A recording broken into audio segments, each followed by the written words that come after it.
सभी मित्रों को नमोबुद्धाय। जय भीम, जय भारत, जय सम्राट अशोक। और आइए आप लोगों के समक्ष में एक बहुत ही मार्मिक प्रसंग लेके चल रहे हैं। चंद्रगुप्त मौर्य का जन्म। आखिर चंद्रगुप्त मौर्य का जन्म हुआ कैसे है, आइए बात करते हैं कि विदुरदभ के आक्रमण के भय से जो शाक्य भाग के आए थे, वो शाक्य एक पिप्पली वन में बस गए थे। जो पिप्पली वन कुशीनगर के आसपास बताया जाता है। उसी पिप्पली वन में जहाँ पर पीपल के वृक्षों की अधिकता थी पीपल के वृक्षों की, और वहीं पर जो वो भागे हुए लोग थे वो वहीं पर रहने लगे। और वहाँ पर रहने के बाद वहाँ पर उन्होंने अपना एक घर बनाया, अपनी झुग्गी झोपड़ियाँ बनाई, और अपने झुग्गी झोपड़ी बनाने के बाद धीरे धीरे वहाँ पर उन्होंने अपना एक नगर बसाया। और नगर बसाने के बाद में वहाँ पर उन्होंने अपनी आजीविका चलाने के लिए मोरों के पंखों का उपयोग किया, क्योंकि वहाँ पर पीपल के वृक्ष थे। मोर भी बहुत रहते थे उस वन में, जिसके कारण मोर के पंखों से उन्होंने अपनी आजीविका चलाई। और मोर के पंखों को बेच के उन्होंने अपनी आजीविका चलाना शुरू किया। छोटी बात पर मोर के पंख यूज करने लगे, अपने घरों के छतों पर, झोपड़ियों पर। और बिजना बना रहे हैं तो मोर के पंख यूज कर रहे हैं। कहने का मतलब छोटी छोटी जगह पर वो मोर के पंख यूज करने लगे, जिसके कारण लोग इनको मोर कहने लगे। हुआ ऐसा, जब वहाँ पर इन लोगों ने अपना नगर बसा लिया तो उन्होंने नगर का एक राजा भी अपना बना लिया, एक मुखिया बना लिया। जो राजा हुआ उसका नाम था चंद्रवर्धन। कहीं कहीं इसका नाम सर्वासिद्ध मौर्य भी लिखा जाता है। आइए, पड़ोसी राजा था, उसने इनके ऊपर चढ़ाई कर दी और वहाँ के राजा को, जो चंद्रवर्धन राजा थे, उनको मार दिया। जिस समय पिप्पली वन के राजा चंद्रवर्धन को मार दिया, उनके घर में जो उनकी पत्नी थी, जो रानी थी धम्मा मौर्या, वो उस समय गर्भवती थी।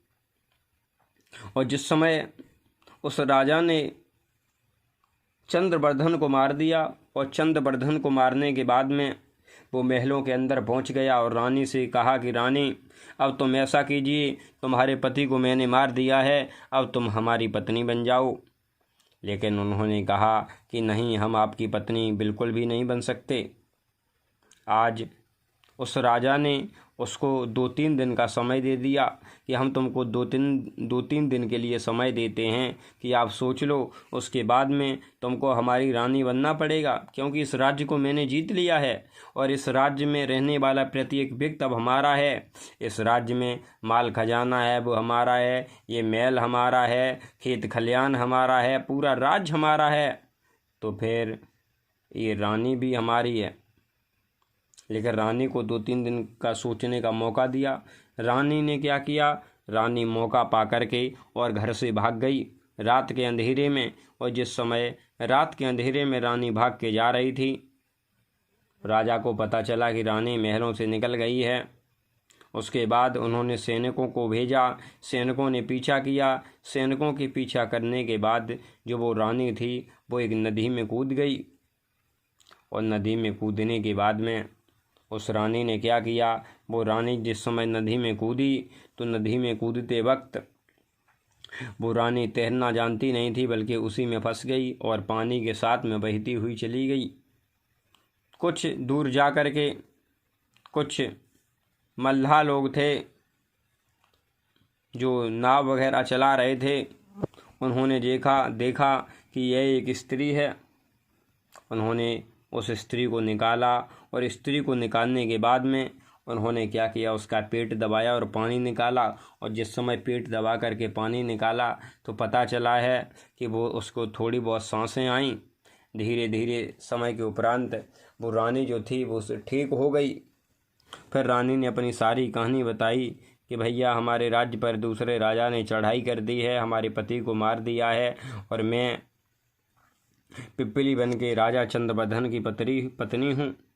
जिस समय लोगों को ये पता चला, जो मल्लाह थे उनको पता चला, उन्होंने कहा, रानी, अभी तुम अपने राज्य में ही हो, इसलिए उन्होंने उनकी थोड़ी बहुत सहायता की। उसके बाद वो रानी आगे के लिए गई और एक सूरज नाम के जो व्यक्ति थे, जो चरवाहा थे, उनके पास में जाकर के उन्होंने उनसे मदद मांगी। उन्होंने कहा, जो चरवाहा थे उन्होंने कहा, बहन आप चिंता न करो, हम आपकी सहायता अवश्य करेंगे, आप हमारे साथ में रहो, हम आपकी हालत को देखेंगे, आप चिंता मत कीजिए। और जो सूरज नाम का जो चरवाहा व्यक्ति था वो उनको अपने घर पर ले गया और वहीं पर उन्होंने अपने घर पर रखा। रानी गर्भवती थी। रानी ने कहा कि हम गर्भवती हैं, आखिर हमारा बच्चा जन्म लेगा तो क्या होगा। लेकिन हुआ ऐसा, धीरे धीरे समय के उपरांत वो रानी घर में रहने लगी उनके। और एक समय जिस समय उस बच्चे ने जन्म लिया है, और जब बच्चे ने जन्म लिया है तो हुआ ऐसा, गांव के बाहर उसका घर था।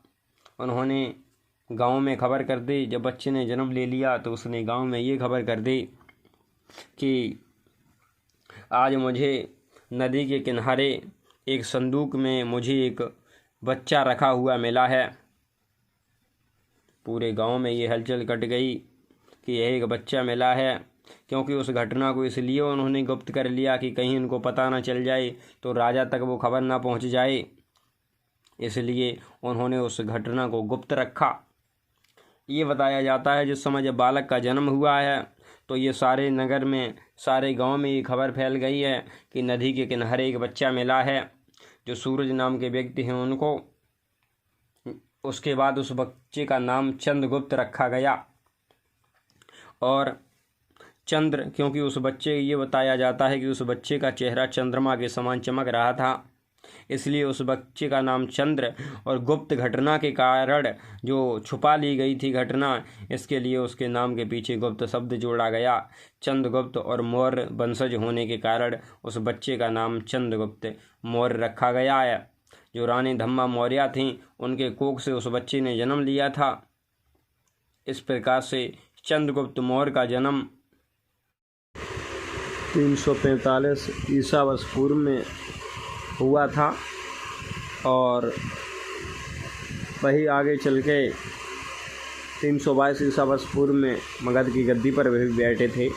आइए इससे आगे आप लोग जन्म के बाद उन्होंने कैसे गद्दी पर बैठे, ये आगे सुनेंगे आप लोग फिर।